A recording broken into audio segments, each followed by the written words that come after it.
G'day to all my friends and family, and welcome to Jim's 5am Club. I'm just going to take you on a walk and talk through the bushland here close to my place.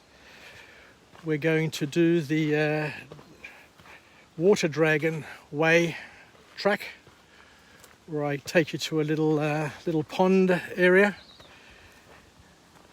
And the book summary that I want to go through today is entitled Living Forward by Hyatt. And it's going to be an interesting look in terms of the questions we ask ourselves and how we live our lives and the worldview that we share. Just want to make a commentary here. A couple of years ago at Christmas, so 1.5 years ago, a bushfire came through this area here. And this area here was just razed to the ground in terms of the greenery, the bush, the ground cover. It was all just blackened. And you can still see the trees with their blackened trunks. But when you look up, you can see that the canopy has come back. There is canopy everywhere. And this bush area here is back to where it was prior to the bushfire. So even though I came through here with my granddaughter back then on my shoulders, and you could smell the burnt ground, she was a little bit shocked actually. She got a little bit scared and she clutched onto my shoulders. I could sense it. She was fearful at the thought of a bushfire, even though she was only about 2.5. The interesting thing is that last time I brought her through here as a lesson, I said to her, remember last time or a couple of times ago where we came through here and it was black and there was nothing growing. It rained and God brought back the plants, the birds, the frogs, the lizards, the snakes and all the other things that live in this area. So it just goes to show that we shouldn't really get our knickers too much in a knot when we see bushfires, because the Australian landscape is defined and characterised by bushfire, which comes and goes, and the bushfires actually reinvigorate the bushland, and it's just a natural process.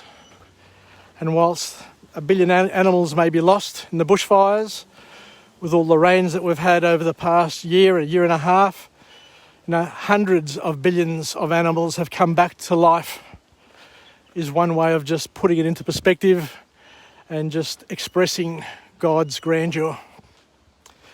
Anyway, let's focus on this book summary now. This book summary entitled Living Forward by Hyatt, where Michael basically suggests to us all, and I think most of us know it, but not everybody appreciates it, that you have been given a gift. Each and every one of us has been given a gift called our life. And it's up to each and every one of us to do something with it, to do something with that gift. Some will leave it in a box. Others will destroy it, destroy their own life. Others will allow others to destroy their life for them, and others will do something with their lives. But at the end of the day, each person has themselves to thank or themselves to blame, with of course the work of God and their partner in terms of their creator. But what we do and how we do it is up to each and every one of us. And there's going to be good times and bad times, as we know, along the way. But we need to take responsibility for each and every one of our lives. So this author here then reminds us and tells us to try and reflect for a moment on our lives and he asks us the simple question. It's a really powerful question. It's a really, really profound question. Are you happy how things have worked out in your life? and you sit and think about your life, and he asks you, are you happy with how the things have worked out in your life? Are you happy how things have worked out at work? Are you happy about your relationships, your health, and anything else that has happened in your life? Your friendships, your investments, your relationship with God, with your spirituality. And when you sit and think about those questions, it's not hard to just cringe and to say, oh, I could have done something better, or oh, I don't like that question. It just wounds you in your heart. But then the author then gives us 3 points to consider. And the first point is we need to have a life plan if you want to have the kind of life that you're happy with. You need to have a plan. You just can't meander. You can't just exist and expect your life to be magical, to be beautiful, to be perfect. It may turn out like that. You never know. It could turn out like that. But the probabilities, the statistics suggest that if you live life and let it go on its own keel, that chances are that you're going to have issues and challenges along the way. What we all need in our lives is a navigator. We need a rudder. We need some sort of plan, something to help us move in the direction that we want to move in and to get to a destination that we've identified and we've seen and we've created in our mind, in alliance, of course, with God's plans and with what God wants from us as well. Because we need a navigator and we need a rerouter, because the navigator will put us on course and then we'll go off course. It's just our natural state to fall off course and to go off course. And we need that navigator or that rudder to reshape and to repurpose our course and our purpose and to get us back on track. So it's very, very important, I guess, to stay on track and to know that we need a plan. So we need some sort of guide to ensure that we're moving in the right direction and to keep us on track, just like I'm on track here. I can see that it's well worn. I know I've been here before, and it's a helpful guide.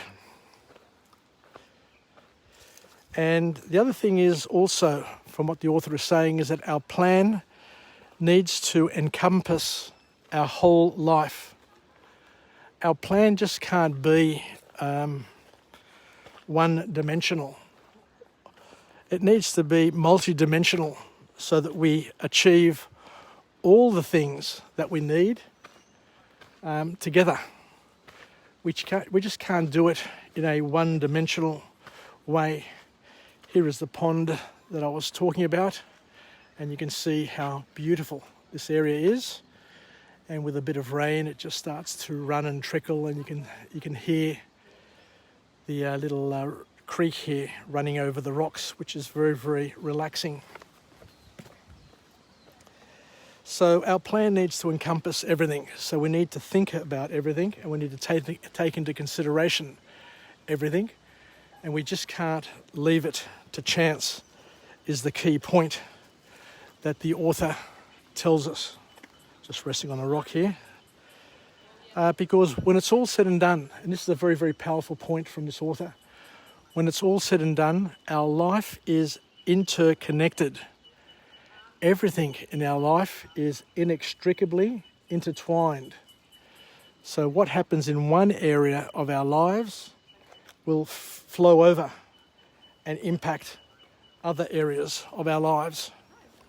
So you just need to understand that. That's a very, very important thing, that our life is complex, our life is complicated, and everything is interrelated in some way, shape or form. And it's really complex how these relationships apply and how these relationships work. It's not as easy as what some people think or some people hope. So we'll go to the next point. There's a number of dragonflies down here, and I'm sure if I bring my youngest granddaughter and my eldest granddaughter down here, she'll be really impressed to see the dance of the dragonflies. It's a beautiful, beautiful walkway, a beautiful experience, and I'll just keep on going to go from one expanse to the other to see where it leads me and on this beautiful day. The next point that the author talks about here is the importance of having a vision and setting priorities. Because as we said, if you lift the anchor up and you let the boat drift, it'll drift in a direction of least resistance, which may not necessarily be where you want to go, because you may end up on the rocks, or you may end up in a current or a rip that'll take you out to places that you didn't want to go to and you can't get back from. So the right questions will help us create our life plan. So we need to be able to ask good, empowering questions, and questions that lead us to those tough decisions and those important sort of outcomes. And these tough questions and these thoughts need you to sit down and to allocate time and to invest time. You just can't do it when you're drinking beers with your mates, or putting bets at the races, or fishing, or on your way to work or on your way home from work. You need to dedicate some specific time to be able to work on these important issues, because they are questions that require your entire focus and your commitment. And the sort of questions that you need to ask, and these are questions that we need to ask in private. So the first key question that this author talks about is, what do I want my legacy to be? What do I need, or what do I want to be remembered for? So once again, a powerful question to help initiate the important exercise that we all need to undertake every now and then. You don't need to do it every day, but you don't do it and then forget about it. You need to keep on reviewing it and reliving it, so that you're living your plan, and it's a living sort of document. It's a living exercise. So what the author then suggests we do is that we write things, ask the other question, what things do I love, or what things do I value most in life? What are the things that you value most and that you love most in your life? There's a whole stack of things that we love, but we need to prioritize it. Now, what are the things that we really, really love? What are the things that we really, really want to do more of? And the third one is, what steps do I need to take to get there? So once you know what you want to do, and I've been listening to a number of vlogs by a monk in Greece, Yeron Nectarios, who's got 600 vlogs, but they're all in Greek. But he talks about spirituality, and he's a very, very good, clear communicator, doesn't mess about, and he gets straight to the point. And he says it's not about what you want to do in your life, but it's what does God want you to do in your life. So the reason why we're living, the reason why we come here, the reason why we exist is to express God's will. So it's important to know and to talk about what you want, but that needs to be aligned with what God wants from you to do. Otherwise, you're just hitting your head against the brick wall, and you're just going to be creating grief for yourself and for others as well. So that's something that I've only just learnt, that a lot of the pop culture, a lot of the psychology books talk about the importance of, deciding what you want and you. But all of this is ego-based. What the Christian perspective is that you need to be able to do in life the things that you're skilled at, the things that you've got charismata, your gifts, your God-given gifts, and you need to express those, but you need to express them in a way which glorifies God and I guess brings good outcomes, I guess is one way of putting it, according to the monk that I was referring to.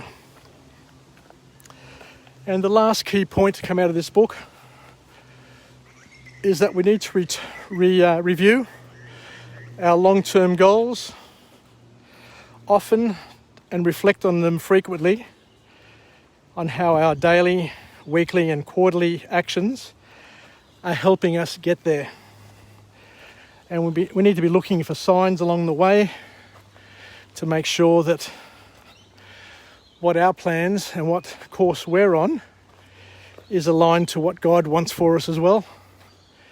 Because as we said, God will create potholes, distractions, diversions along the way as a sign that he probably doesn't want us to continue along that path.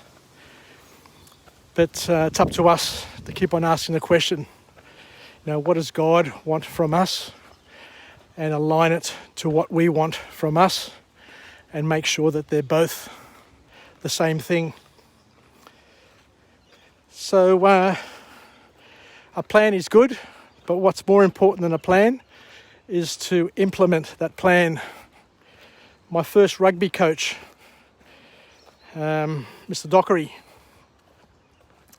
Frank Dockery, under 12Bs, always said that it's important to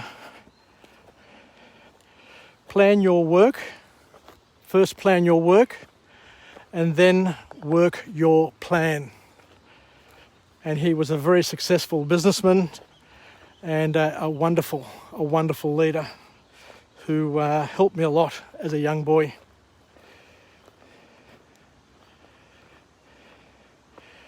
So we need to prepare and implement that plan, work on it daily, and it needs to be a living document, as we said, but we need to read that plan every day for 90 days and read it aloud, maybe even at the top of our voice, so that we're actually hearing what our plan is, so we can stick to it. The author then finishes off by saying we need to spend about 15 minutes a week reviewing our plan, and if needed, make some alterations, make some changes based on what's going on around us.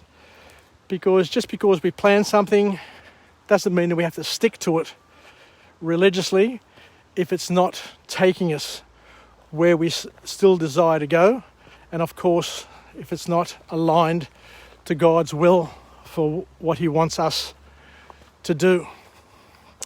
So I think I'll leave it there. So thank you very much for joining me on this episode of Jim's 5am Club. I've probably got another hour of walking, so I'll be walking for about three hours today. But I enjoy it. It's a wonderful way to break up the day, given that I can't go to the beach, I can't visit friends, I can't do anything else. But I'm sure when I get home, my wife Paula will have plenty of chores for me to attend to. So I'll just make the most of the next hour of freedom that I have. and leave it there. So thank you very much for joining me in this little episode of Jim's 5am Club, where we've just done the Water Dragon Way at Moxham's Park, and I'll continue across the road. That bush takes us off for another half an hour walk, and just keep on going, as Johnny D says. Yes, everybody, take care, and we'll chat again. Bye for now.